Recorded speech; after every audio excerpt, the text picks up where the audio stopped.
Sweet. Testing, testing, 1, 2, 3.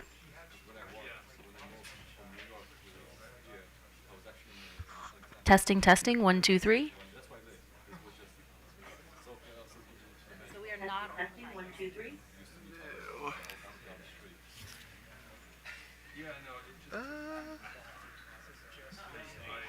Try the Intel array. This one. I think so. Testing, testing, 1, 2, 3.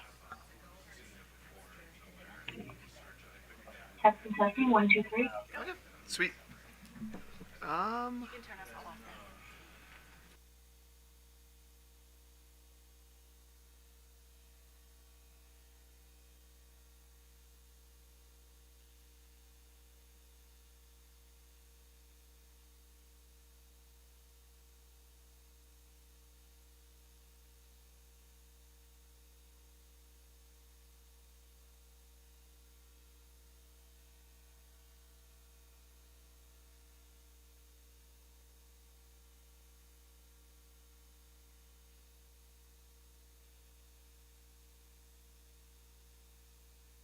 The gentleman? Yeah, I'll let him know.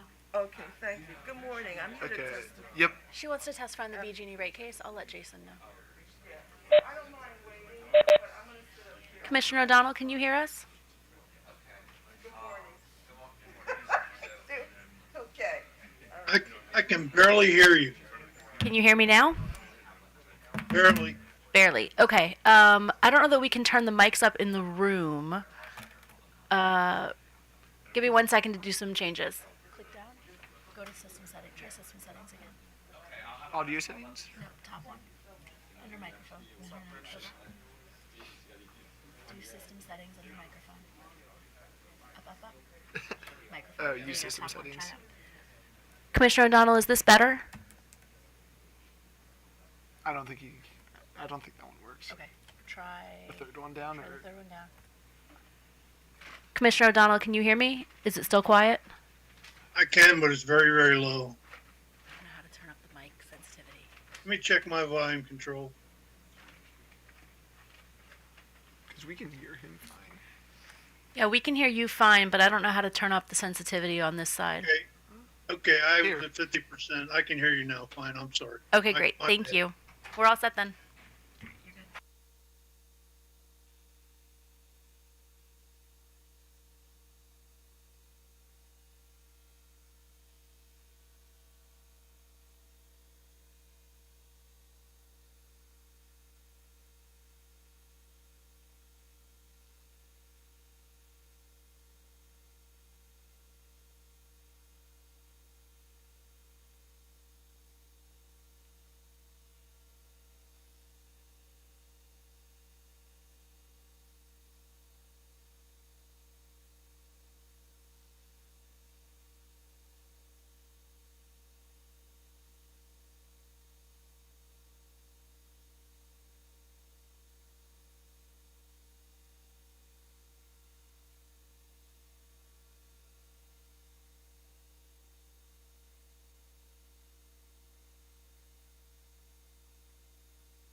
Good morning. Welcome to the Maryland Public Service Commission's administrative meeting for the Ides of March, March 15th, 2023. Before we begin today, I have a few statements. Tomorrow is our 3-year anniversary from COVID. I remember that fateful day when we shut down the agency and remained largely in a virtual space for over 1 year. Now that the President has announced that we will be exiting the pandemic in May, I think it's time to restock and take stock of all the accomplishments that the staff of this commission has made over the past 3 years, all the efficiencies that we've gained. I recall many of the litigants and parties before this agency were not too thrilled with the fact that we required 17 paper copies of every filing, rate cases included. We've gone entirely paperless since then, and we're not going to be turning back ever on some of these efficiencies. We've learned to do more with less. We also took great strides back in the spring of 2020 when we didn't know what was happening. A lot of us were afraid, scared, didn't know what the future held.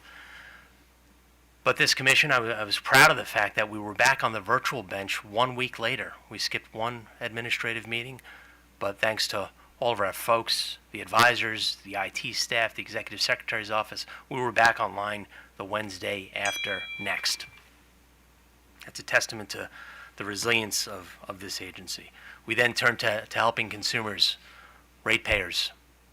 We worked closely with the governor's office to effectuate the moratorium. And as Commissioner O'Donnell previously stated, we turned into a social services agency. We were charged with the distribution, with the help of the utilities, of $83 million in rescue funds to pay down arrearages. Now, as we officially exit the pandemic, although the effects will linger for years into the future, we're going back to business as usual in many respects. April 1st, the PC 53 protections will begin to fade. Utilities will be able to disconnect on a quicker timeline in terms of payment plans. They will have to be negotiated. Deposits, down payments can be required. Our Consumer Affairs Division is ready and willing and able to work with residential ratepayers, consumers who continue to fall on difficult times, and to work with the utilities who have been good partners throughout the pandemic. So I just wanted to recognize that and appreciate all those parties who worked diligently with the commission over the past three years. I am happy to announce yet another fine hire of this agency. We are pleased to welcome Alex Lee. Alex is with us, I think, in the back today. Are you here? There he is. Instead of front row center, back row center. Alex is a regulatory economist in our electricity division. He graduated from the University of Mary Washington with a bachelor's degree in sociology. He also received a master's degree in infrastructure finance and international economics from Johns Hopkins University School of Advanced International Studies. And he most recently came to us from the U.S. Department of Labor. So I'm very proud to have Alex, who joins Alden from just a week ago. And as some of you may know, the Commission has kicked off its second year of a mentoring program. I'm proud to say that 20%, 1 out of 5 PSE employees are now participating in this program. Alex, who only started last week, is our newest recruit into the mentoring program. And I'm happy to announce that Commissioner Bubar is Alex's mentor. So I'll turn to her for some remarks.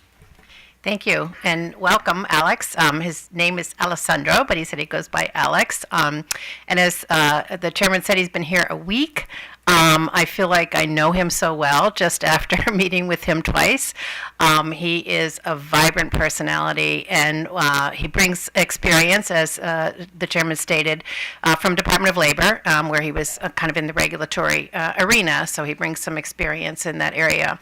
But one thing I noticed about him immediately, just as we had our initial mentoring meeting, and then we've set up time to meet on a weekly basis, is he's really inquisitive, and so he's asked a lot of questions, and he's really interested in understanding the big picture, which is just amazing. So I know he's going to be just an extremely valuable person. So welcome, Alex. I'm very proud to be your mentor, and I look forward to us continuing our relationship. Welcome, Alex, and thank you to all the mentors helping develop our next generation of regulators. Seeing no additional opening statements, I will call a motion on the minutes for our last administrative meeting on March the 8th, 2023. All in favor, please say aye. Aye. The meeting minutes are approved. Good morning, Mr. Secretary. Morning, Mr. Chairman. There's no consent agenda today. Item number 1 on the administrative agenda is the electric vehicle semi-annual progress report from Potomac Electric Power Company and Delmarva Power and Light Company.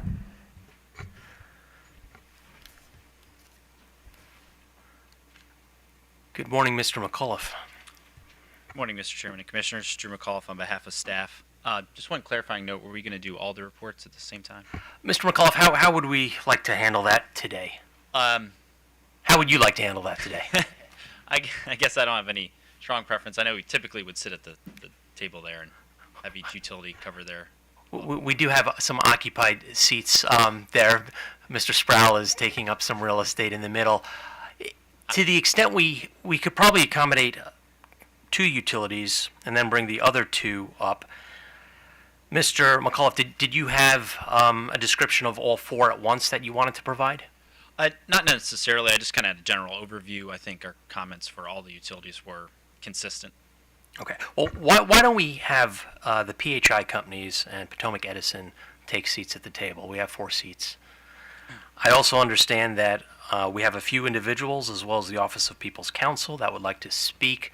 If those parties could remain seated or take a podium, that would be ideal.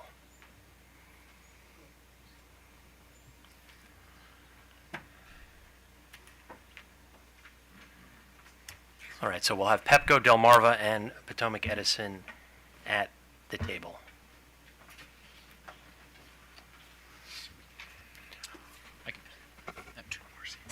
Good morning, Mr. Chairman and Commissioners. Again, Drew McAuliffe on behalf of staff. I guess I'll handle PHI utilities first. So just to cover what changes they're requesting in the program, the PHI utilities asked for an extension of the public charger program for 2 years in order to have time to complete the installation of the chargers. As you remember, we approved a similar 2-year extension for Baltimore Gas and Electric, so staff agreed with that proposal as well. The PHI utilities did ask for some budget increases as well, $100,000 for their EV-only PIV TOU program. Again, staff has no concerns with this. However, we request that there be no increase in the budget and that they simply use funds from other programs within the overall EV pilot, considering we're coming to the end and there are some programs that are under budget at this point. So that's really it for the PHI utilities. We also agree that they no longer have the demand response program for their PIV TOU program, as we have that DOE funded demand response program up and running. Thank you, Mr. McAuliffe. With respect to PHI, Office of People's Counsel. Good morning, Mr. Chairman, Commissioners. Mark Shebist, Assistant People's Counsel for the Office of People's Counsel. I'm new to OPC as of January 25th, so it's a privilege to appear before you for the first time. We filed comments that largely echo the recommendations of staff. We support the extension of the build-out of the public charging stations, as we supported the same for BGE. We share staff's recommendation that rather than an increase in the overall budget, funds or budget be transferred from one of the commercial buckets. I think our only difference with staff here is that we recommended that the budget be transferred from the workplace program rather than from the multifamily program, because based on the report, it looks as though there's at least a good possibility that the multifamily budget could be fully subscribed by the time the program is complete. And then, like staff, we also have no objection to, sorry, having trouble turning my page, no objection to removing the demand response events from the TOU offering on the grounds because it could cause confusion with the parallel offering in the program. Thank you. Counselor, welcome to practice before the Public Service Commission. Thank you, sir. Is there Mr. Scott Wilson with us today? Mr. Wilson, if you would like to take the podium, we do have your comments on file. You represent the Clarksburg condominiums. Would you like to add anything? No, he doesn't. Oh, I'm sorry. Who are you?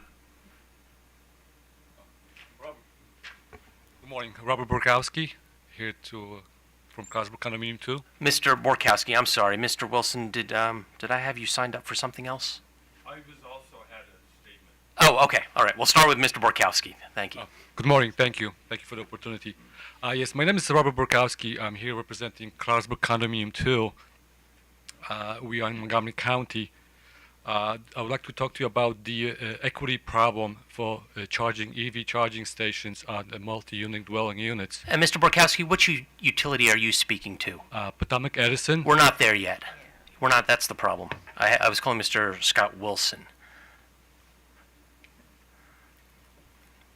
No, I'm sorry. I'm not with a utility either. I was going to speak about I'm sorry. Let me be clear. We're discussing Pepco and Delmarva, which are the PHI utilities at this time. No other utilities are involved. And Mr. Wilson, you filed comments in the Pepco docket. Is that right? Yeah. Okay. So that's what we're talking about. As a Pepco customer. Yes. Yeah. Please proceed. Okay, thank you. My name is Scott Wilson, and I'm Vice President of the Electric Vehicle Association of Greater Washington, D.C., and I also serve on ZVIC. I'm speaking solely on my own behalf as a driver of two EVs, a Chevy Bolt and a Nissan Leaf. I'll briefly expand on my written comments by making two observations. First, the federal NEVI charger reliability standards that we will likely be hearing about also require 97% uptime for chargers, which translates to no more than 11 days of downtime, assuming no excluded time. Excluded time may comprise a set of 6 well-defined events consisting of electric utility service interruptions, failure to charge due to the fault of the vehicle, scheduled maintenance, vandalism, natural disasters, or hours outside of the identified hours of operation of the charging station. Note that network connectivity issues are not a category of excluded time.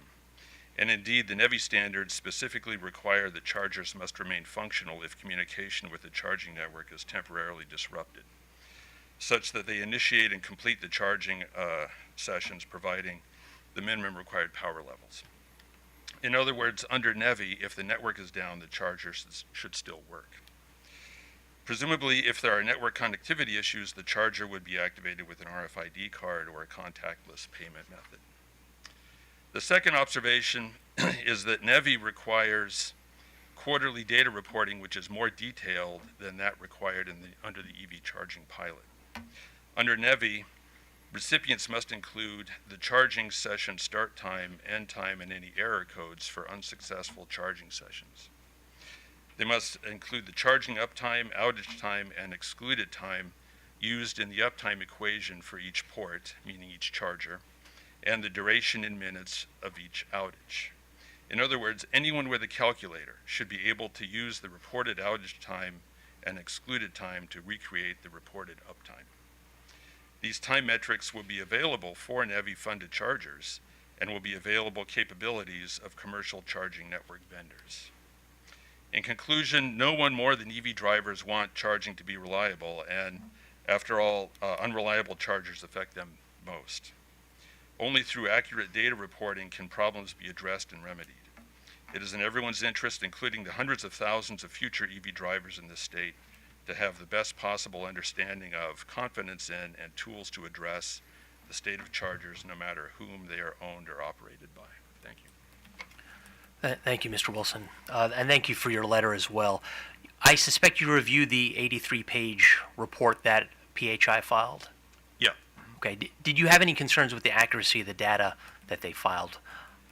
I recognize that you've been obviously very diligent in your neighborhood at the dog park and the baseball field and taking a look at the uptimes of chargers in Montgomery County. Did you have any concerns with the accuracy of what was filed before the commission? There were minor basically topographical issues. But basically, I didn't really have any. Pepco's getting the best information it can from their vendor, from Sky Networks and SRS, Shell Recharge Solutions. So the question is, are there other problems that they're blind to? And they could be blind to like hardware issues or things like that. So, and I did note that they are going to have a bi-monthly inspection program. So and I fully support that. I mean, that's basically what we're doing for free is we visit the chargers and see what the ground truth is of the charger. And if they had people that did that systematically, that would go a long way toward helping reliability, I think. Thank you, Mr. Wilson. We'll hear from Lanny Hartman later, who operates in the BGE service territory, and he plays a similar role as a private citizen, looking at the reliability of these chargers. Do you have a good contact at PHI that you speak to? I have contacts at PHI, yeah. I don't talk frequently, but I can reach out to them, yeah. Those relationships, I think, are very important.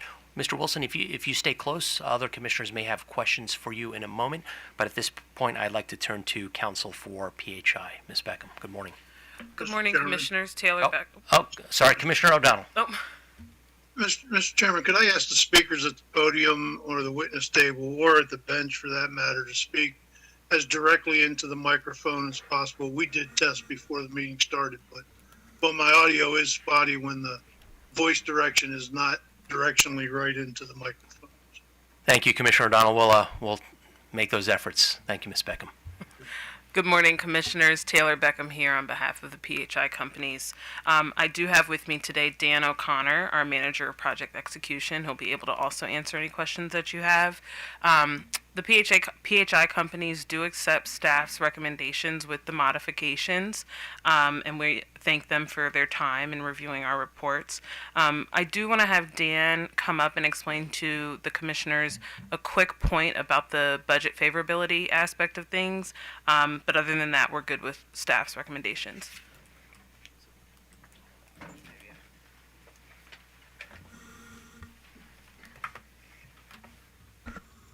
Good morning, Commissioners. Dan O'Connor, Manager of Project Execution for Pepco Holdings. My point's minor. We certainly appreciated staff and OPC's recommendation to use existing favorability in our commercial rebate budget to cover the $100,000 that we had requested. But I do want to call attention to that it is possible that what that commercial rebate budget was designed for would have more interest than we see today over the next year. So specifically, we have about $1.8 million remaining in that budget that was originally meant to be used for $525,000 for our workplace offering and about $1.3 million for our multifamily offering. We have started to advertise more robustly the workplace offering, and we have seen an uptick in interest in the multifamily offering. So what I would propose is that I think it's very prudent to use our existing favorability, but we will monitor the customer interest in the workplace and multifamily offerings so that we don't exceed those budgets. And what that may just result in is a fewer customers not being able to benefit from those offerings if there is sufficient interest. Thank you, Mr. O'Connor. Do you commissioners have questions of the PHI parties? Commissioner Bubar. I probably should defer to my colleagues who have electric cars, but I actually have some questions just on operations. So I really wanted to understand the off-bill credit program and the time of use program and as well as the SMART grant. So I just wanted to understand, as a customer, it seems as there's many options available to you. So I just really wanted to understand the distinction between them all. Oh, sure. So the off-peak, off-bill program does not require any sort of equipment installed in your home other than an electric vehicle charger. And what it is doing is sending information to us as a utility, and we evaluate on a quarterly basis the amount of kilowatt hours that are used during off-peak times. And on a quarterly basis, we will calculate those kilowatt hours at a reduced rate for an off-peak rate, and reimburse the difference to what a customer has already paid via a gift card. The plug-in vehicle time of use program requires a second meter installed in a resident's home, and that meter would be dedicated to tracking the kilowatt hours used just to charge the vehicle. And by doing that, we're able to price at a lower amount the kilowatt hours that are used to charge that vehicle. There's an alternative residential plug-in vehicle program, or what's called a whole house time of use rate, which instead of just dedicating a meter to the electric vehicle, all of the electricity used in the home in off-peak hours is charged at a different rate than on on-peak hours.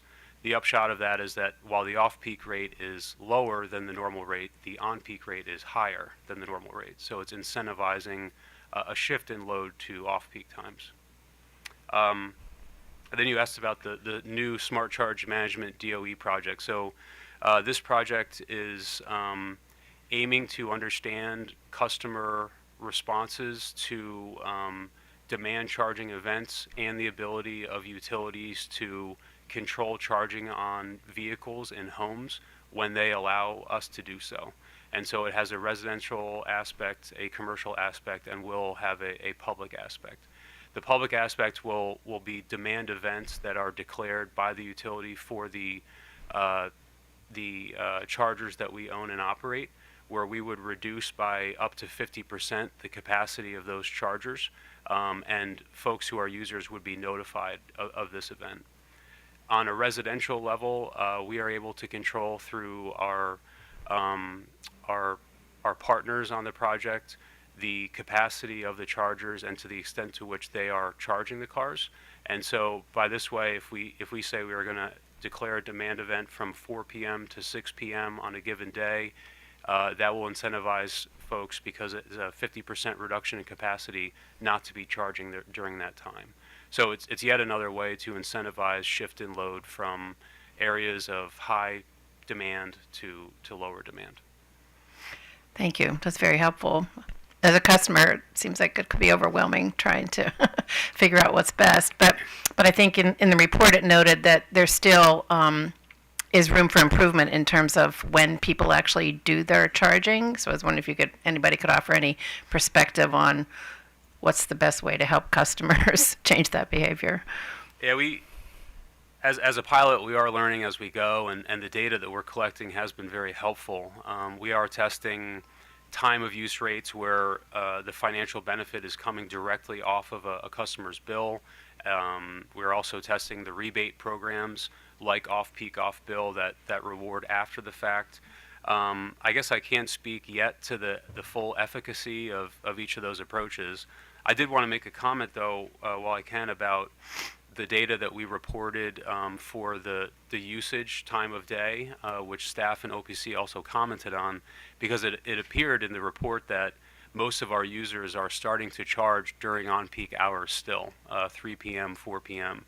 And I want to call out that in the report we noted that data was actually the start time of when a vehicle is plugged in, which can differ from the start time of when a vehicle begins to charge. So I suspect that data, were it updated, if we could update it to when it was charge time, it would shift that data closer to off-peak hours. Unfortunately, from all of our partner charger vendors, we don't have the ability to have consistent charging start time data from all of them. But what I wanted to propose that we would work, PHI could lead a small group of the other utilities over the next 3 months to prepare for our next semi-annual report in a more consistent way this data about when charging times start. The arithmetic that we use today, and I believe our sister utility does, is not the most conducive to understanding those. When you average, for example, a start time of 2 in the morning, which is off-peak, and 10 p.m. at night, which is off-peak, it could yield a conclusion that you actually have most users starting in the middle of the day, which isn't in the case. I think we could do a better job of visualizing that data in our next report. Oh, okay. That's actually really helpful. Thank you. Just maybe one other question. It looks like the charging stations in the multifamily or multi-unit dwellings are being installed maybe a bit slowly. I was just wondering if somebody could opine on the barriers that you face there. Or maybe I'm wrong in that conclusion that they're being installed slowly. Relative to interest, if that's driving how slowly they are being installed, we have seen that pick up significantly, and the additional budget that we were approved by the commission for 6 months ago is being used to improve our advertising of those offerings. The actual installations themselves can take a number of months in some cases, but there are often logistical issues that the customer or often a condo board of directors are trying to overcome with collaboration between electricians that they may hire, ourselves as the utility, and how they're purchasing their chargers. In most cases, we are trying to stay out of the way of the actual construction and installation and have that done by the customer. But I do agree with you that it would be better from a customer perspective if they were faster, and to the extent possible, we look at that to make it more efficient. I guess I just really have one other question, but I might have others as we go forward. I noticed this morning that there was an announcement that $2.5 billion from the federal government was released for the interstate electric charging program, and I was just wondering if you saw there was any interface between what you're trying to do as the utility and that program. Yeah, the NEVI program, I think, will be an exciting opportunity for all utilities to try to participate in. I can't speak too specifically about our plans because they're in design and being prepared for a multi-year plan filing. But I can say that we do have plans to support and complement the NEVI standards with programs that would be designed to make those even more accessible. Okay, I think that's it for now. Chairman, thank you. Thank you, Commissioner. Chairman. Commissioner O'Donnell. Thank you, Mr. Chairman. I wanted to follow up on Commissioner Bubar with regard to charging time versus plug-in time. Make sure I understand how that works. So an EV owner may plug in their vehicle, but it's not necessarily synonymous with the charging time because the charger is programmed to start a charge later. Do I have that right? Yes, sir. Either the charger or the vehicle itself. Some vehicles and their telematics are able, through internal software, to start a charge time with an end goal, for instance, of being fully charged or up to 80% by a time set, in the early morning. Okay, so something's controlling the timing beyond plugging it in. Correct. Okay. Do the utilities have the ability to disaggregate that plugged in but not charging versus plugged in and charging time period? Can they tell what's going on there on a real-time basis? So speaking for Pepco Holdings only, because we use some different charging manufacturers and get our data from lots of different sources, not all of our data sources today can be disaggregated, but we can work with those partners to make sure that it is disaggregated for our next report. I won't speak for BGE or the other utilities, but I believe some of them do have that capability now with their data. Okay, that just struck me as a potentially key point, especially if we get down to sharpen the pencil on time of use rates and when we're going to encourage people to actually charge versus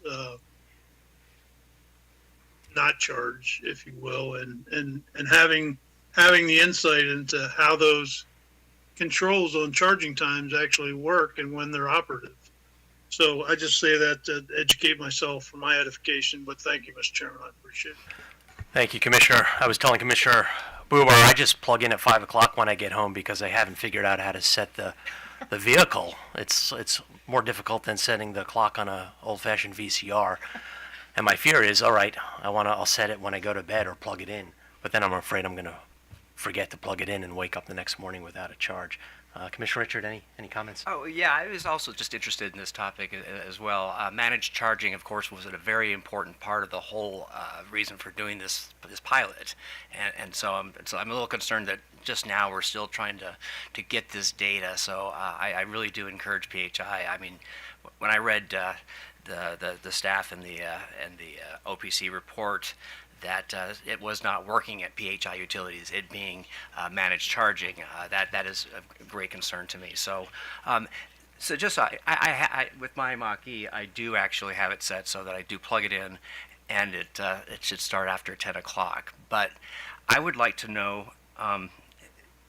So the company knows if it's plugged in, but it's not charging. I'm just trying to understand exactly what information you have right now. So we receive the charging data from the manufacturers of the chargers which are installed in people's homes. Okay. And depending on which How about for people like me? I plug it in. I've got a 220, and the car is set. It's set up so that it'll begin charging. Is that kind of data available to PHI and to I guess to anyone who monitors charging times? The only information available to us are for the participants in our programs, whether they were a recipient of one of our rebates or if they've enrolled in one of our time of use rates. They commit by doing that to have the data delivered to us so that we can participate in this pilot. Okay. And so depending on which smart charger they have, that data is aggregated by the charger manufacturer and sent to PHI. Where we have to make sure that we sharpen the pencil is that the data coming from all those manufacturers has to be of equal detail and can be disaggregated into plug-in time and charging time separately. Today, we don't have that across the board, but I think we can work to get there. Okay. And do you get anything from the, I guess, the automobile manufacturers themselves? I know Ford is collecting all kinds of information on me, so it's there. But is there any effort out there among, I guess, EV advocates and EV companies like yourself, not a company, but I mean they're working with EVs to try to, I guess, get some of that data? Because again, it goes back to the managed charging and the importance of, not having adverse impacts on our grid. I'd be comfortable saying indirectly. We work with a company called WeaveGrid, who has collaborated with Tesla and I believe now starting to get into the Toyota companies of cars. And WeaveGrid is able to document the data from the telematics of those cars and report it to us for people who want to participate in our programs. Aside from that, though, we aren't collecting any data directly off of vehicles. Okay. Well, I appreciate those answers, and hopefully next report, it won't come back, it is not working. Hopefully next time, managed charging is working. Can I just ask one other question from Mr. McAuliffe? Just hearing about some of the, another concern we're having, of course, is the reliability and uptime. Both Mr. Hartman and Mr. Wilson, have raised this. Are we getting enough data from staff viewpoint to really monitor these metrics and to make sure that we're achieving, I guess, industry standards and trying to figure out, the level of detail we might need? Because Mr. Hartman does provide in his Appendix A what he considers a template, but I didn't know if you were, staff is getting that kind of data. I think the data is pretty good so far. I mean, we do have a working group still trying to determine the reliability. The issue is some companies measure reliability different from other utilities. So, for example, the NEVI standards just came out. We were actually waiting for those to come up with our standards. But I think staff would like to see a standard based on plugs, which NEVI recommends, rather than, I know some utilities measure reliability based on the charging location. So, for example, if there's 4 chargers and one is working, that's considered 100% uptime for some of the utilities right now. So I think the problem really is just consistency in the data, and consistency in how they're measuring the uptime is really the issue. And then, at some point, I think we would need the plug reliability, each plug for every charger at some point. And I think some utilities have expressed concern that they cannot provide some of the data we are looking for. So that may be an issue as well. But I think it's really just the consistency is the issue of how we measure uptime. Okay, good. And I'm glad to hear the work group is working on that, because I think this is becoming a one of the top tier issues now, reliability. And if we're, I think that our pilot, especially it's being subsidized by our ratepayers, we need to make sure that we're helping to solve this problem. So thank you. Thank you, Mr. Chairman. Commissioner Bubar. Sorry, I do have a few more questions. Maybe this is for PHI or PEPCO. For the public chargers, how are they maintained now? Is that done through the company, or do you have a outside company that helps you? So today we have a preventative maintenance program that's hired out to a contractor. Preventative maintenance inspections occur bi-monthly, which per Mr. Wilson's letter, he indicated, as we should have called attention to, that what we meant by that was every other month, not twice per month. So thank you for that, Mr. Wilson. And those inspections align with the recommended visual inspections that are provided by the charger manufacturers. What we are also currently doing is entering into contracts for corrective maintenance that could be done for cause. Once, for instance, through PlugShare, we get feedback that a charger is down and we need to respond quickly. We're entering into a contract for that, as well as for more robust monitoring of the chargers. One other aspect of our inspection is not just every other month, but annually. Per the manufacturer guidelines, we will do an enhanced visual inspection to make sure that everything checks out. And so I think to answer your question more directly, we don't perform it with internal resources because we actually don't have any subject matter experts in electric vehicle chargers themselves, the manufacturers, so we hire contractors to perform that. Okay, thank you.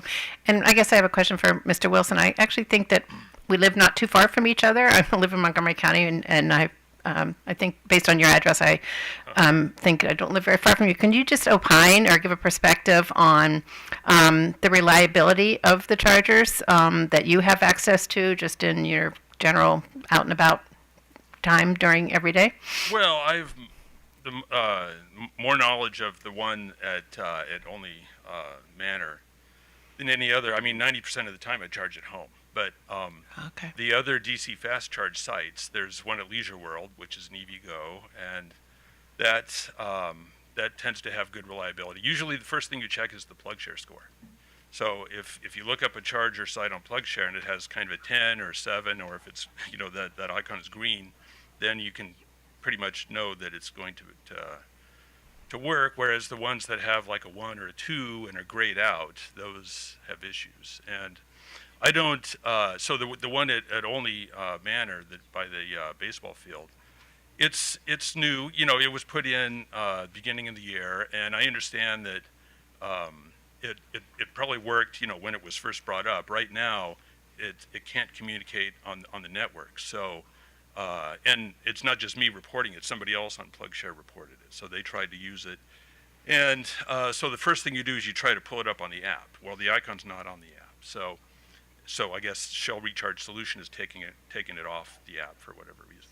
But you can use your RFID card. So then you fall back on that, and the CCS plug does work, and the CHAdeMO one does not work. So it trips off with an error code. And I was just curious to see what the behavior of the charger was over time. That's why I want to go kind of semi-daily, basically. And I was just curious because Lanny Hartman did a broad survey of a lot of chargers at 2 or 3 times, separated by a month or so. So I was just curious to examine one in detail and drill down on that. So I'm not, reporting it every day. And I only report something if it changes, basically.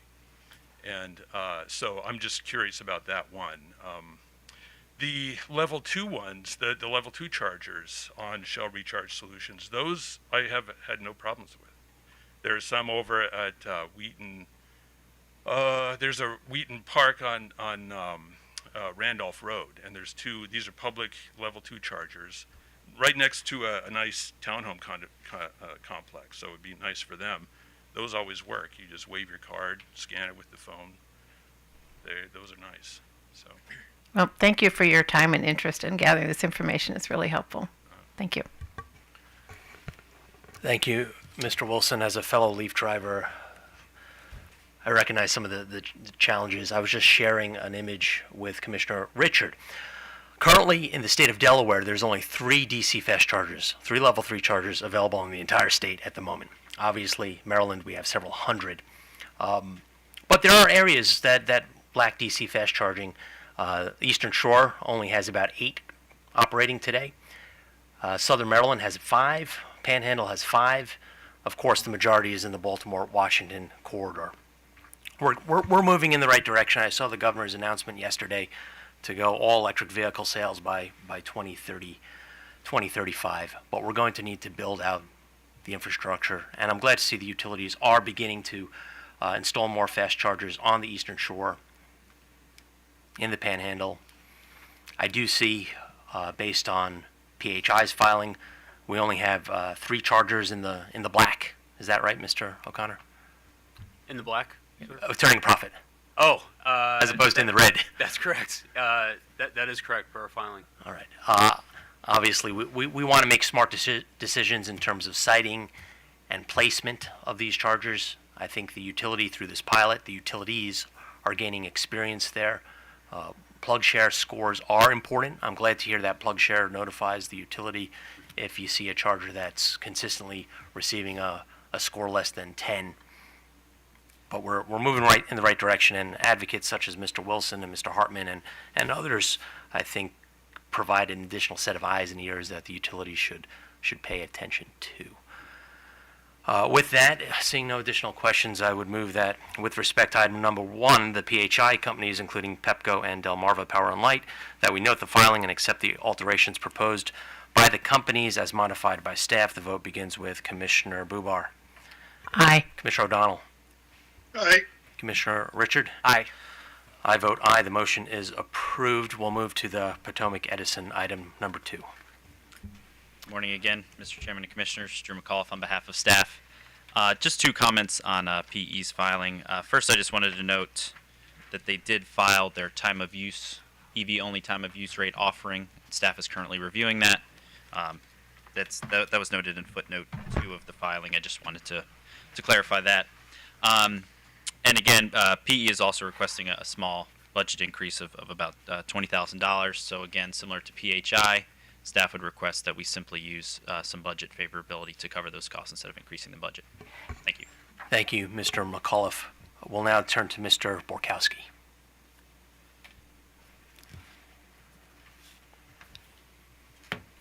Good morning, Commission. My name is Robert Borkowski. I'm here to represent Clarksburg Condominium 2 in Montgomery County. I would like to share my concern with the equity problem when it comes to EV charging for multi-family units or multi-unit dwelling units. As I said, I'm a Clarksburg Condominium Board President. I also do manage and administrate the 6 EV charging level 2 charging stations at our association. Association's recipient of both the Potomac Edison multifamily rebates, as well as the Maryland Energy Administration rebates. The association also participates in community solar. Myself, as a homeowner, I do live in the single-family house, so I have a better perspective of the equity difference between single-family to multi-dwelling units. As a single-family homeowner, I do have solar panels on my roof. I have home battery backup system. I have 2 EV charging stations in my garage, as well as geothermal for my heating and cooling. I also do participate in the renewable energy certificates for solar as well as for geothermal, and I am an EV driver for the last 2 years. So with that said, I'll just let you know that I have a pretty wide horizon of experience with all the different programs and benefits that state of Maryland does provide to its residents. So the equity problem for these multi-dwelling units is that single-family households, when they charge their EVs, they have a fixed rate, typically about 15 cents per kilowatt hour. And usually they also can get a discounted rate when they charge off-peak hours, right? So they have benefits. And then if you look at the same neighborhood across the street, when there is a multi-unit dwelling, those residents are exposed to unpredictable prices, as well as are financially penalized by demand charges, meaning that those residents cannot run a cable to the EV charging from the 4th floor, so they do rely on the commercial level 2 installations. So during the first 7 months, our association ran $1,600 in losses. And then tomorrow is actually first year anniversary of us running, and up to today we are running about $2,000 in losses of running those installation. At the very beginning, our cost of electricity was between 32 to 42 cents per kilowatt hours. After that, we we actually implemented throttling our system down, so we don't get too much of a high demand cost. I would like to also share my good experience with with this pilot of installing EV charging stations. I work with Potomac Edison EV driving program team, a great communication. We spent many hours and throughout many months to discuss the best strategy for the installation of EV charging stations. A very simple rebate program process, and I must say we are probably one of the success installation in state of Maryland, because we have currently 6 EV charging stations for the association, and we can expand up to 17 level 2 charging stations. So we are ready 100% we are 100% ready for 100% EV ownership in our association. Thank you. Oh, do you have more? Yes, yes, 2 more. So the demand, the problem is with the EV tariffs. We do not. The demand charges were originally designed for commercial and industry uses, right?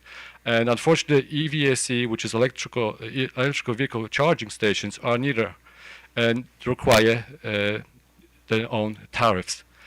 In layman's terms, if you look at the EV charging stations, it's nothing else but electrical water heater. We don't get too much of a. That's what it is, you know. People don't complain that the people installing hot water heaters in their houses, just like we complain about EV chargings in the garages. So the EVs should have a separate dedicated tariff if we are to foster EV charging at multi-unit dwellings. The commercial tariffs problem is not unique to multi-unit dwelling units. I've been reviewing the semi-annual reports from all the utilities in state of Maryland, and out of 217 installations, 202 of them are losing money, in total of over $400,000. And as well, as a side note, in my opinion, that utilities installed EV charging stations do compete with multi-unit dwelling units by selling the electricity below open market pricing. Well, we set the pricing for the public chargers. Yes, so when I say utilities, my apologies if not understanding the PSC versus the utilities. So we need to send a strong pricing signal, because we do need to keep those EV charging on level 2s. From my understanding, utilities' challenge is to keep the demand low for the grid. And if you look at the one typical DC fast charging station capable to deliver 150,000 watts, is equivalent to charging 20 EVs on level 2 charging stations. So if you had those 20 EVs charging on DC fast chargers, they would create close to 3 million watts of demand. And then we also have much higher capability of cars and DC fast chargers that are capable to deliver up to 250,000 watts. So that's equivalent of charging 30 EVs on level 2s. So if you force those 30 EVs onto those DC fast charger stations, they would create 7.5 megawatts of demand. So the solution is to mitigate the demand charges based on the load factor, especially during the transition period with low utilization. Also, our option is increase demand charges from 7.5 kW to 150,000 watts of fixed rate tariff for EVs. I know this program has been running for close to 5 years. We're learning, I understand that, but it would be good to have innovate at the speed of thought. So thank you for your time. Thank you, Mr. Borkowski. As you are aware, in this pilot, the question of demand charges has been a complicated one, not only for this state and the utilities, but across the country. We recognize that the MUD's not being on a residential rate does increase costs for the condominium, for the users. And it sounds like that these chargers are operating at a loss. They're not recovering whatever fees those who plug in. It's not a problem that we'll be able to solve at this semi-annual hearing today, but as you know, the 5-year pilot will be coming to an end very soon. We will have a thorough review, and I expect tariff designs and demand charges will be a part of that. So thank you for these comments today. Commissioners may have questions for you, but at this time I'd like to turn to Office of People's Counsel. Thank you, Mr. Chairman. Very briefly, we support staff's recommendation. We think the proposed expenditure is reasonable, but that it's appropriate to shift budget from a program that's underspent than to increase the overall program budget. Thank you. Thank you, Counsel. And as I turn to Mr. Trout, I would recognize that your plug share score is a perfect 10 for each of those 5 DC fast chargers that you have in your service territory. Mr. Trout. I wish I could claim credit for that myself, but no way. Thank you. Good morning, Mr. Chairman, Commissioners. Jeffrey Trout, Counsel to Potomac Edison. I have with me today 2 of the managers of our program, Mr. John R. And Mr. Kevin Miser, and they will help to answer. They much more than I can take credit for the good scores, but they'll be here to answer questions that you have. Very briefly, we agree with staff's analysis. We agree with staff's recommendation, which was echoed by the Office of People's Counsel. We can accommodate taking the $20,000 that we need for to pay for additional reporting and take that from other unspent program funds rather than increasing the budget at this time, and we will do that if you direct us to do so. Lastly, I wanted to thank Mr. Borkowski, our customer, and someone who's obviously very involved in all of these issues, for filing his written comments and then taking the time and the trouble to come here today and speak to all of us. I think he's put some very useful and important insights in front of the commission. As you said, Mr. Chairman, these are issues we're going to need to grapple with going forward when we figure out what comes next after this pilot. And they're issues that are statewide issues. They're not issues that are peculiar to Potomac Edison. We would like to be a partner with Mr. Bukowski, with all the other stakeholders, and with the commission in working towards better solutions to those problems, and we will be. Thank you. I'm glad to see that we have at least one advocate participating in each of the utility filings today. As I noted, I recognize you only have a handful of DC fast chargers in your service territory right now as compared to BGE and PHI, which have dozens and dozens. But what is the secret to maintaining a 10 score on all of your chargers? Good morning, Kevin Miser. The benefit is driver feedback, so much as Mr. Borkowski and others, such as yourself, Chairman. When we hear of an issue, either through PlugShare or through one of our social media channels, as well as through our preventive maintenance, we want to make sure that we react quickly with preventative maintenance. So I think being top of mind when we have drivers, we want to make sure that the site is well lit, secure, and the charger is available. And so with our partners, ChargePoint in this matter, we work with them exclusively on those type of preventive maintenance items. Mr. O'Connor from PHI mentioned PlugShare earlier. I wasn't aware, so PlugShare, do you pay PlugShare to have them let you know there's a problem? We engage with them to conduct our survey with our customer base, and then from that feedback, we then have a channel for the customers to send us comments depending on the frequency of that survey. How many more new fast chargers does PHI still have allotted to construct and develop? Sorry, PE. So we have a total of 59, and we have 10 more DC fast chargers that we look to install through the end of the pilot. Thank you. Questions from commissioners? Commissioner Bubar. Thank you. I have a similar question that I had for PHI. So is the maintenance done by you? So currently the maintenance is done by our employees, and that is something that we have been working towards, not only make sure that we have parts available through an assurance program with ChargePoint, but then also working in-house to make sure that we have a schedule that we are maintaining. And that's something that we've been developing since we started installations, and we'll be kicking that off shortly as a formal program. Okay, thank you. And I also would just like to echo my thanks to Mr. Burkowski for, first of all, for everything you're doing to save energy and protect the climate. Sounds like you could be a poster child for everything that everybody should be attempting to do. And thank you very much for your thoughtful comments.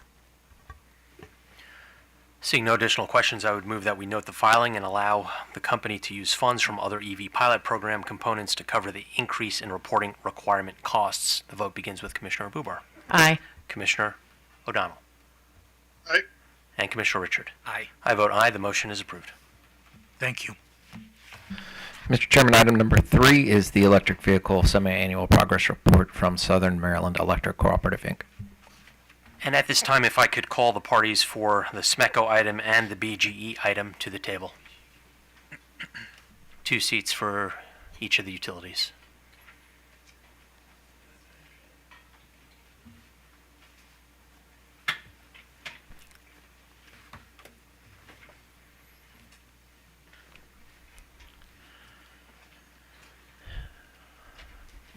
And we'll begin with the SMECO item, Mr. McAuliffe.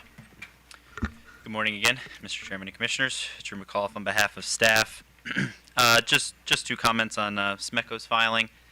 Just wanted to note, as the Commission's aware, SMECO's EV offerings were expanded last month to beyond the public charger space. SMECO is also making a similar request to expand their public charging program by 2 years because of the supply chain issues that all the other utilities have cited. And again, staff has no concerns with that. I guess I should note, as with all of these filings, this isn't to set any sort of precedent to expand these programs in the future. This is simply to get these chargers that were previously allotted, completed and energized. And that's it. Thank you. Thank you, Mr. McAuliffe. We'll turn to Office of People's Counsel. Thank you, Chairman. Consistent with our position on the similar requests made by BGE and by the PHI utilities, we echo staff's recommendation for granting the extension. Thank you. Thank you, Counselor. We'll next turn to the cooperative. Good morning, Mr. Chairman, members of the Commission. Damon Krieger on behalf of Southern Maryland Electric Cooperative. I'll just say at the forefront, thank you to Commission staff and Office of People's Counsel for their thoughtful review and comments and for their support for our request to extend the pilot program by 2 years. Other than that, I'm here with a representative from the cooperative, Natasha Law, and we're happy to answer any questions that the commissioners may have. Thank you, Mr. Krieger. In contrast to Potomac Edison, who got straight 10s, your fast chargers are getting 5s and 6s.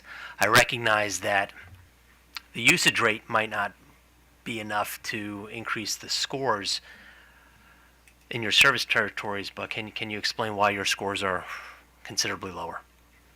I'll turn to Ms. Law to answer that question directly. Good morning, Commissioners. Natasha Law, SMECO.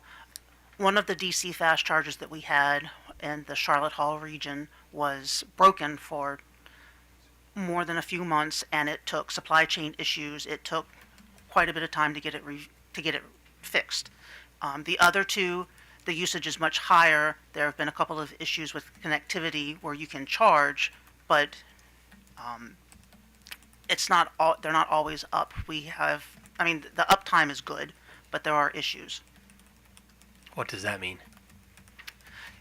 There have been charging issues. It'll dispense a charge, but it's not always the Chatham mode. There have been issues where it does not dispense a charge.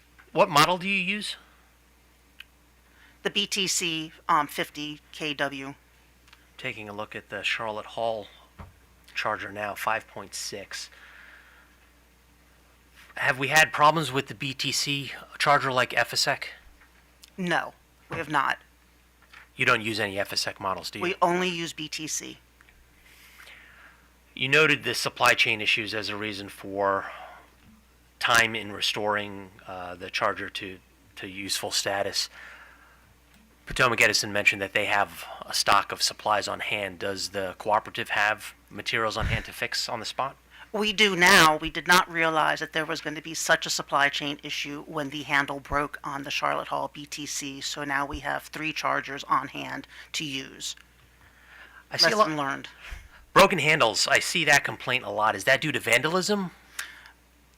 The level 3 chargers, the DC fast chargers, are a little bit harder to disengage. So I don't know if it's people plugging them in and pulling away, or plugging them in and then realizing that it's harder than it is with the level 2, because the level 2 is almost like a gas pump. You slide it in, you slide it out, there's no issue. The level 3, you actually have to work it to get it off. I've had the same problem. I have a EV myself. I didn't realize I might have been weak trying to unplug it. So there's an issue. It does take quite a bit of pull, does take- especially on the Chatamo plug. Thank you. I see your proposal as reasonable. I just see one complaint, though. Perhaps we could get some signage up at the Capitol Clubhouse. Apparently, the gym fitness people are using your parking spaces to park their cars. Is there no signage there? There is now. Once October came and we had the signage approved, then it was put up. I haven't seen any complaints since then, but I also don't go by it all the time. But there is signage that says towing enforced. Effective October 1st, 2022, state law was modified, improved to allow police to ticket vehicles that park in a EV charging space. It's a paltry $100 fine. I recall testifying for, I believe it was $1,800 fine, which is what California charges. You park in an EV spot, it's $1,800. Our appetite in Annapolis was only $100. Has SMECO been called upon to contact authorities if spaces are iced? No, but I will say most of the chargers that we have, we're lucky there's ample parking elsewhere. That may be the only place so far that I've heard of where there's issues. Every place else is level 2, and the parking, there's more parking available. Thank you. I turn to my colleagues. Commissioner O'Donnell, SMECO. Yeah, Mr. Chairman, thank you. I wanted to ask about the Charlotte Hall location. Where is that located? Is it at the Farmers Market Regional Library? Is it a park and ride? Where is that Charlotte Hall location? There is a charger at the farmer's market, but that is not the DC fast charger. The Charlotte Hall Library, where the farmer's market used to be, is where it's at. And there is signage, but it's not up in the front of the library. It's to the back, closer to the road. Okay, and the Charlotte Hall charger with the maintenance problems that we were discussing here, which one is that? That's the Charlotte Hall. That's the charger issue where the handle was broken, and it took a while to fix it. That's the one at the library? Yes. Yes, sir. Okay. All right, I just wanted to clarify it because I know that farmer's market has moved and it's probably going to move again, and I just wanted to know kind of what was going on in that area of the world that's changing kind of rapidly. It's the Amish farmers market where we have the level 2, which doesn't sound conducive to charging with the Amish there, but there is a level 2 because they do host many events. Well, those horses need a charge once in a while. All right, thank you. Let me ask, is the cooperative planning on building any DC fast charging in Calvert County? I don't see a single charger in Calvert. We had hoped to put one in Solomon's Island. Unfortunately, there's not a lot of infrastructure or room to put the DC fast charger. On the weekends, there would be parking issues. There would be towing enforcement. There's already parking issues on a good summer's day. So there are issues about where to place one. We're hoping to put one closer to Anne Marie Gardens, but that won't be a DC fast charger either. I don't have a lot of areas in the southern part that have the infrastructure needs and the room for a charger. Perhaps Commissioner O'Donnell could find some space. Some follow up on that? Yes, Chairman? please. Yes. So there's a DNR office at the base of the Thomas Johnson Bridge. There's a Calvert County Public Library Southern Maryland branch in Solomons. and there's a Marine Museum. We Oh, have one at the Marine Museum, but it's not a DC fast charger. That's the only thing. What about that DNR location there, where the used to be a welcome center? It's a little building at the base of the Thomas Johnson Bridge on the Calvert side. Currently, DNR is installing their own chargers, so I'm not sure if we could put one there or if they're going to slate one there. It's definitely an option. It's an option that I had suggested several years ago, but it might be worth looking to. We shouldn't say, well, DNR might put one there, so we're not even going to look, because it's right in the heart of Solomon's. It is. I agree. Any place to put one down in Solomon's would be great. It would be ideal. Any place in Calvert would be ideal since there isn't a level 3, and we're still looking. Well, and let me also suggest that you have Calvert Cliff State Park right there on H.G. Truman Road in the Lusby area. Gets a lot of destination traffic, people coming. The chairman likes to come down and walk his dogs and look for fossils. You should go to Flag Ponds to look for fossils. However, the the Calvert Cliff State Park, one, it's a state park, and we haven't looked at those historically, and it is behind a locked gate more than we were comfortable with at first. That was one of the reasons why we skipped it as a site initially. I got to tell you, that place is jam packed, and it seems to me it would be an excellent location for people with EVs with a little bit of range anxiety coming into Southern Maryland to do some commerce and some visitation and some of that kind of travel. So We'll definitely look. okay, thank you, Mr. Chairman. Thank you, Commissioner. I see Smecco's representatives furiously writing down some notes, but there is a glaring gap in terms of not having a single fast charger in Calvert County along the main corridor there. So hopefully we can find a site to develop one, because there is a lot of traffic, a lot of tourism down to Flag Ponds, to Calvert Cliffs, down towards Patuxent on the other side of the river. Additional questions, commissioners? No, I seeing none. I would move that we note the filing and accept the alterations proposed by the Southern Maryland Electric Cooperative. The vote begins with Commissioner Buber. Aye. Commissioner O'Donnell. Aye. Commissioner Richard. Aye. I vote aye. The motion is approved. Baltimore Gas. Good morning again, Mr. McAuliffe. Good morning again, Mr. Chairman and Commissioners. Drew McAuliffe on behalf of staff. So BGE has requested no changes to their program at this point, at this time, I should say. I just wanted to make a couple comments based on some of the conversations we had earlier. First, to note that it's my understanding that BGE can tell when a customer is plugged in and charging and not. For example, on page 3 of my filing, you'll see in the first paragraph there that the customers who use WeaveGrid, which is essentially just using the telematics of the vehicle, their average time of daily charging is 11:15, so that clearly isn't when they're plugging in, concerning it so late at night. And through personal experience, BGE also does have a portal where you can log on, and it'll say if your vehicle's plugged in and charging or not, and tell you when you're going to charge and things like that. So that there is possibility of knowing when a car is plugged in and charging versus not. Also, as noted in the filing, BG is piloting some maintenance contracts, because as we've been discussing reliability as well, you can see the response to staff DR1-1, where they get into more specifics. But so they're looking at corrective maintenance and preventative maintenance as well to increase the reliability figures. And I guess one other thing I just wanted to note is we are seeing increased usage of their chargers as well over time. So that's on page 4 of staff's comments.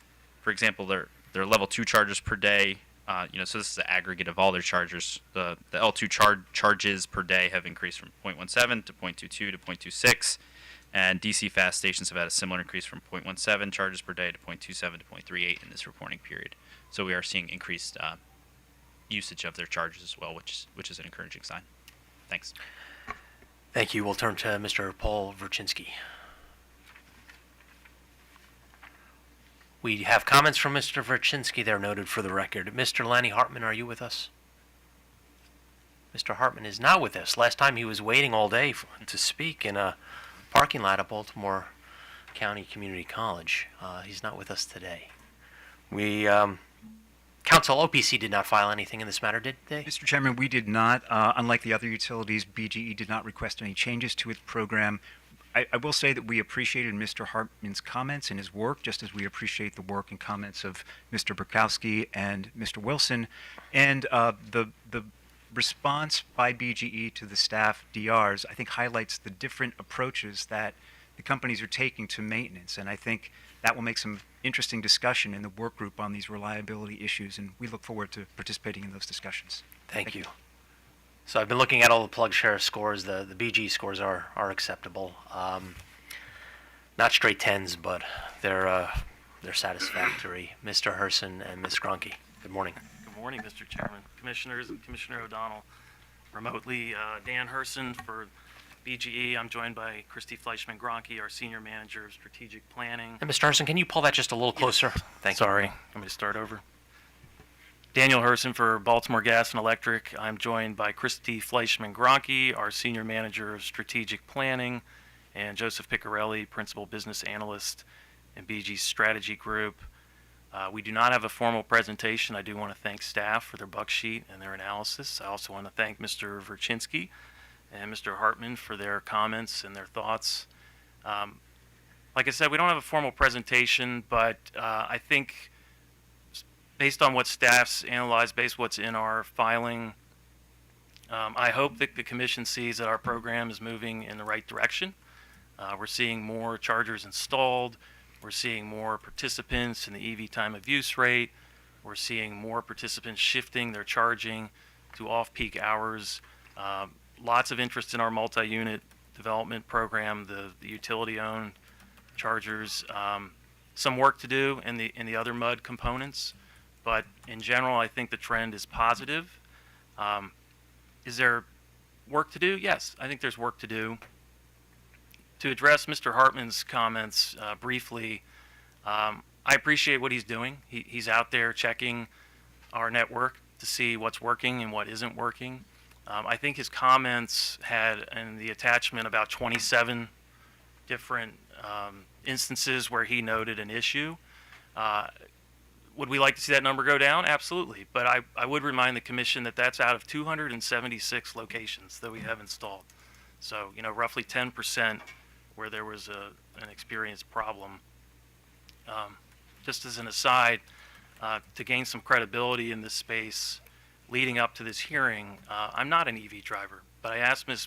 Fleischman Gronke to connect me with an EV for a couple weeks. So she put me in touch with our fleet department, and I've been driving an EV, BG Company EV, for a couple weeks now leading up to this hearing. It's been an interesting experience, but I say that in a positive way. I'm an Anne Arundel County resident. I've been driving around to our BGE network chargers, both level 2 and fast charging in the county. I've not been charging at home.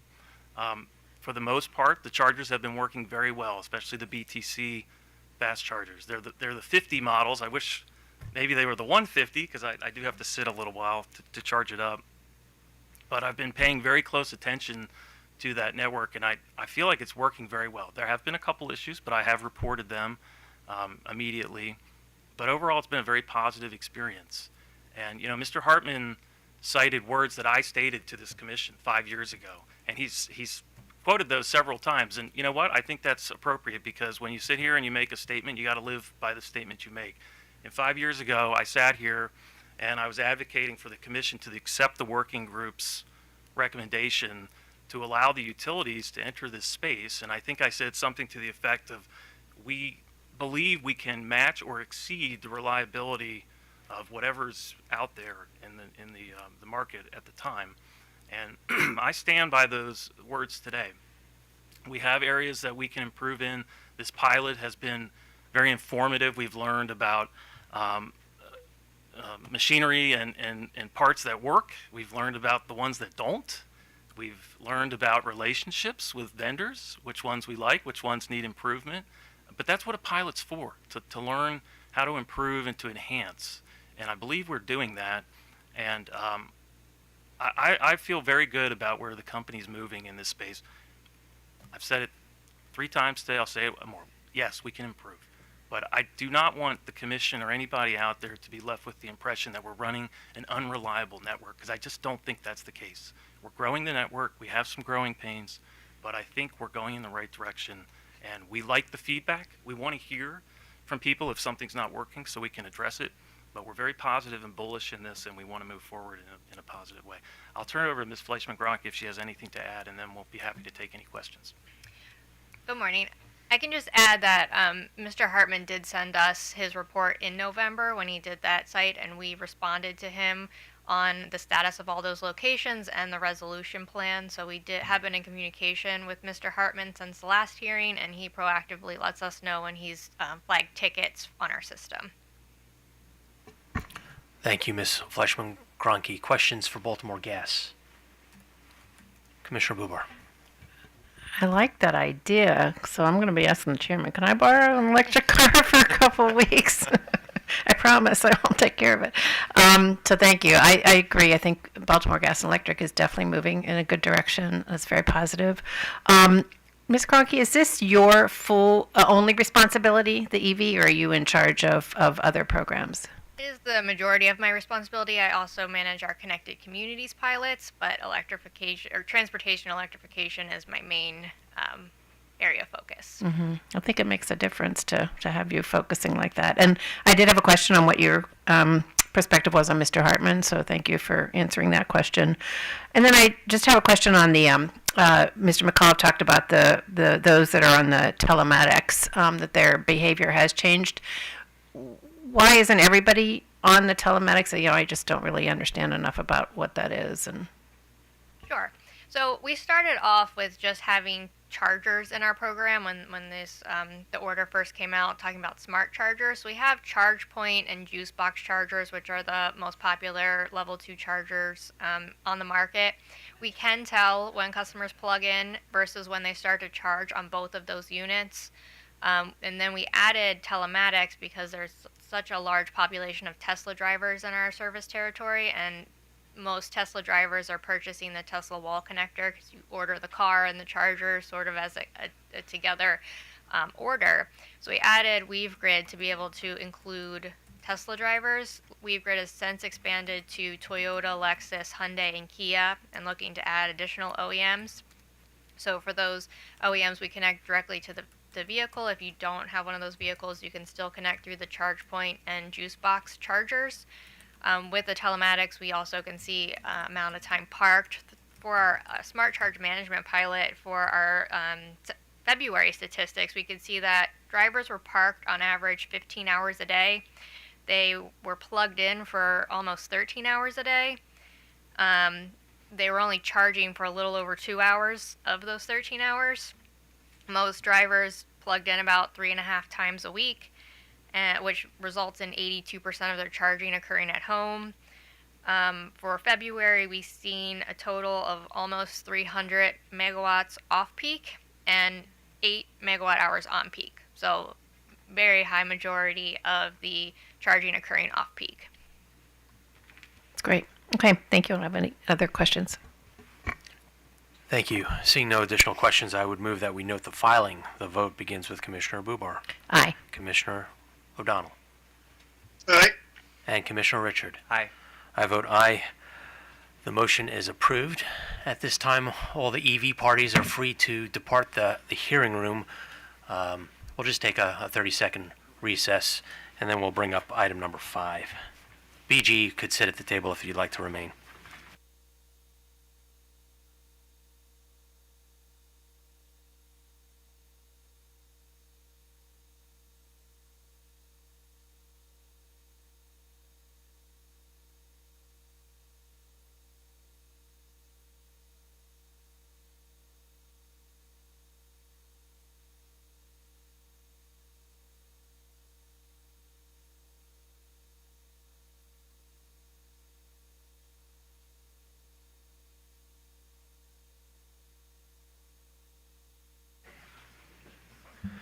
Mr. Chairman, item number 5 is a request from the Baltimore Gas and Electric Company for a CPCN waiver.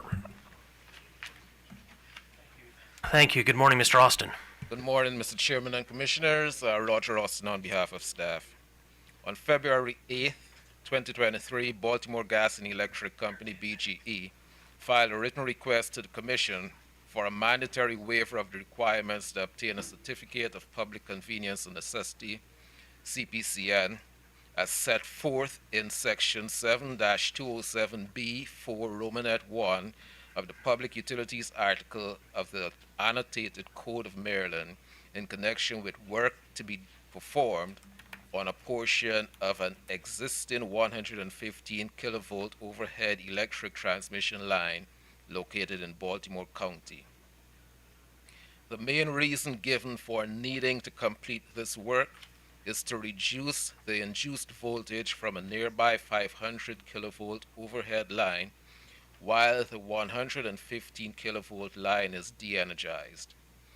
The induced voltage can pose a safety hazard to crews working on the de-energized 115 kilovolt line and impact the operability of the nearby air brake switch that is used to isolate the 115 kilovolt line when it is de-energized.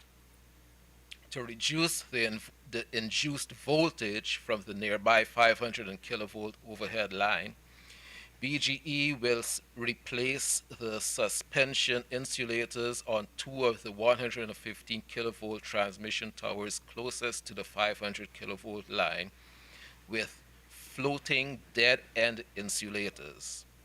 To further enhance safety, BGE will replace the existing air brake switch with a motor-operated air brake switch. BGE will also replace one 115 kilovolt transmission tower, the structure upon which the existing air brake switch is installed, and reconducted the line between the air brake switch and the new transmission tower. No electrical outages are expected during construction, and staff is satisfied that it meets all the requirements of a mandatory waiver. Staff therefore recommends that the Commission grant a mandatory waiver of the CPCN requirement pursuant to Public Utilities Article Section 7-207B 4 Romanet 1 for the work described in the company's filing. Thank you, Mr. Austin. Do we have PPRP with us? Ms. McElmore, good morning. Good morning, Commissioner. Sandra McLemore on behalf of the Power Plant Research Program. We filed a letter indicating that PPRP has no objection to this request for a mandatory waiver. Thank you, Ms. McElmore. For the record, we'll turn to Baltimore Gas. Good morning, Chairman, Commissioners. Brent Blay on behalf of BGE. Appreciate staff's comments and also PPRP's. I have nothing further unless the Commissioners have any questions. Thank you. Do Commissioners have questions on this item? Seeing none, I would move that we grant a mandatory waiver of the CPCN. Oh, I'm sorry, Commissioner. Sorry, I was trying to get your attention. I wanted to ask a brief question, of the company. And the question is, the buck sheet says somewhere between $250,000 and $300,000 is the cost of this work. And to me, the answer is obvious, but does the company agree that that figure does not constitute a prudency pre-approval of these expenditures, or a prudency review at all? Yes, we would agree with that. Good. I just wanted to get that on the record. Thank you, Mr. Chairman. Sorry about the interruption. Oh, no worries. I'm trying to look left and right. I would move that we grant a mandatory waiver of the CPCN requirements pursuant to Public Utilities Article Section 7-207, B as in Bravo, for the work described in the company's filing. The vote begins with Commissioner Bubar. Aye. Commissioner O'Donnell. Aye. Commissioner Richard. Aye. I vote aye. The motion is approved. Thank you. Mr. Chairman, item number 6 is a request from CPV Backbone Solar LLC for final site approval pursuant to PPRP Condition 7 and various other conditions to authorize fixed tilt panels for its project. Thank you. Good morning to our staff. Good morning, Mr. Chairman, Commissioner Samrait Derari on behalf of Commission staff. On February 14th, 2023, CPV Backbone Solar, Backbone or the company requested Commission approval for the final site plan for Backbone Solar Generation Project. Backbone's request is pursuant to the requirement that the Commission imposed in its order number 90038 to authorize Backbone to construct a 175 megawatt solar photovoltaic generation facility in Garrett County, Maryland. In the filing, Backbone also requested the Commission to amend Power Plant Research Programs, or PPRP's, conditions 2 and 30 to allow the company to use fixed tilt panels for the entire project. Condition 2 of Commission Order 90038 generally specifies that the project shall be constructed as a single-axis tracking system and that Backbone must obtain Commission approval of any modification to the project specifications. In addition, Condition 30 requires that the applicant perform a Federal Aviation Administration compliant glare analysis if the company decides to use a different tracking technology or layout for the project than what was approved in the CPCN. In May of 2022, the company asked the Commission to amend PPRP conditions 2 and 30 to allow the use of fixed tilt panels for portion of the project site. Backbone explained that Garrett County and the Maryland Department of the Environment required additional stormwater management and erosion and sediment controls. The company stated that additional environmental measures would reduce the available area for the solar panels, and the use of fixed tilt panels would maximize generation capacity given site constraints. The Commission approved Backbone's request on July 7th of 2022 and authorized the company to use fixed tilt panels for the project. The company is making this second request to amend Condition 2 and 30 because it has redesigned the entire project to rely entirely on fixed tilt panels. This new design maximizes generation capacity given site constraints associated with the implementation of additional environmental measures. Backbone stated that the plan to use fixed tilt configuration for the entire project will materially change the glare profile of the project, and as required by Conditions 2 and 30, Backbone provided an updated glint and glare analysis to the Federal Aviation Administration and the Maryland Aviation Administration. Backbone received a determination of no hazard to navigation on its analysis. Backbone also submitted the updated glint and glare analysis to PPRP. Staff recommends that the Commission approve CPV Backbone Solar's final site plan and the project's request to amend Conditions 2 and 30 of Commission Order 90038, subject to agreements and conditions put forth by PPRP and other state and local agencies that have jurisdiction in this proceeding. Thank you, and I'm available for any questions.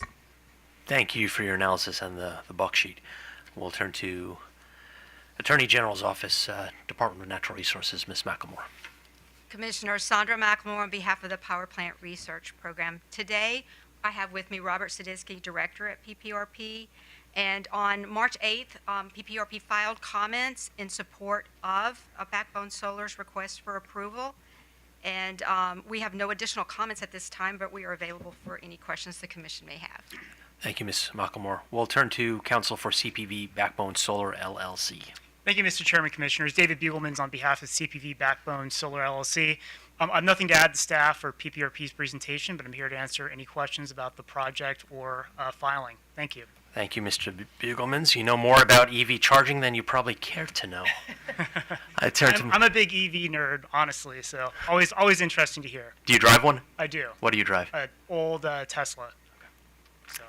Turn to my colleagues' questions for the parties. Commissioner Bubar. Actually, I want to make a comment in Mr. Szynski's letter that Ms. McLemore mentioned. You state that, let me see, that this is kind of like an exemplary approach. I don't want to put words in your mouth. Let me be sure that the Backbone Solar Project exemplifies the efficiencies that a coordinated and iterative approach within the CPCN process can achieve. So I don't know if you wanted to say more about that, but that's a good example, sounds like. Yes, good morning. Bob Szynski, Director of Power Plant Research Program. Good morning, Commissioners. So this project is just that, in a sense. It was very well coordinated, even in the pre-application process. very well coordinated with the county, with PPRP. In fact, CPV Backbone has really stepped up, and we've asked a lot from them as far as site plan changes, numerous, I would say in excess of probably 15 to 20, and they've always responded very quickly, which is very surprising considering the depth that you must go through to make site plan changes. That's great to hear, and thank you. And then I maybe just have a question, maybe for Mr. Bugleman. What are the next steps that are necessary to be completed before construction can begin? Yeah, that's a good question. This CPCN is unique in that it's actually staggered, right? So there's sort of two sets of conditions that need to be satisfied. The first set is now complete. So my understanding is, I think it was yesterday, they had their on-site pre-construction meeting with the county to prepare for erosion sediment controls, to do the initial grading and prep work on the site. Once that's done, there's some final site plan approvals need to happen locally, building permits, electrical permits, things of that nature, and some additional compliance filings. For instance, certifying that we're in compliance with local design requirements, things like that. So at this point, we're more than halfway. Work is going to begin very soon on the site, and the project's looking forward to beginning this work. Great, thank you. Seeing no additional questions, I would move that we approve the company's proposed final site plan and the company's request to amend PPRP's conditions number 2 and number 30 of Commission Order number 90038 to allow the use of fixed tilted panels for the CPV Backbone Solar Project, subject to agreements and conditions set forth by PPRP and other state and local agencies that have jurisdiction in this proceeding. The vote begins with Commissioner Mubar. Aye. Commissioner O'Donnell. Commissioner. Sorry. That was an aye. Thank you, Commissioner. Commissioner Richard. Aye. I vote aye. The motion is approved. Before we conclude today, we will have a pre-hearing scheduling conference in case number 9692. That is the Baltimore Gas and Electric multi-year rate case. That will begin at 11:45 a.m. this morning in this hearing room. With that, today's administrative